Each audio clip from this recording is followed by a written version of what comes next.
Je m'appelle Marie Lavol, j'ai 33 ans, je suis responsable d'exploitation à la fromagerie de Meaux-Saint-Faron qui est située à Meaux. On est responsable de la fabrication de deux belles AOP qui sont le Brie de Meaux et le Brie de Melun.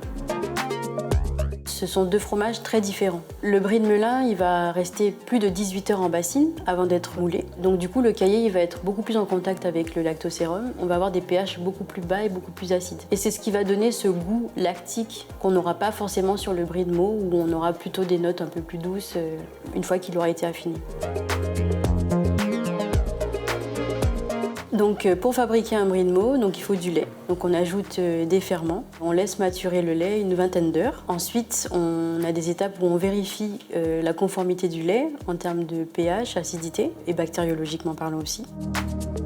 Une fois que tous les leviers sont conformes, on va pouvoir tirer le lait en bassine, y ajouter la présure, donc c'est l'étape d'emprésurage. Ensuite, on va venir trancher la bassine et on va venir ensuite mouler les Brie de Meaux. Donc là, on est à l'étape du moulage. C'est ici qu'on va mouler le Brie de Meaux. Le moulage du Brie de Meaux se fait avec la pelle à brie. Et c'est ici qu'on va réaliser le dernier tranchage du caillé. Et on va pouvoir répartir le caillé tout au long des moules de manière homogène.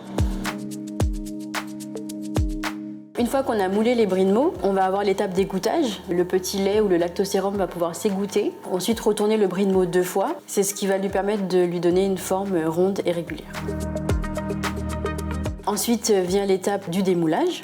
Donc on va mettre les Brie de Meaux sur des grilles et on va venir les saler. Donc le salage est une étape très importante dans la fabrication du Brie de Meaux. Il permet notamment de donner du goût au fromage. Il est aussi nécessaire pour la conservation du fromage et il va permettre aussi la bonne pousse de la fleur d'affinage.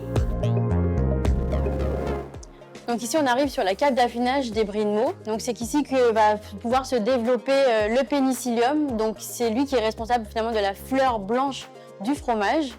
Pour qu'un fromage s'appelle Brie de Meaux, il faut qu'il ait 28 jours minimum. Et nous, en fait, on les affine jusqu'à 49 jours parce que c'est là où on a vraiment un fromage qui est bien développé en saveur et on est sur un 3/4 affiné.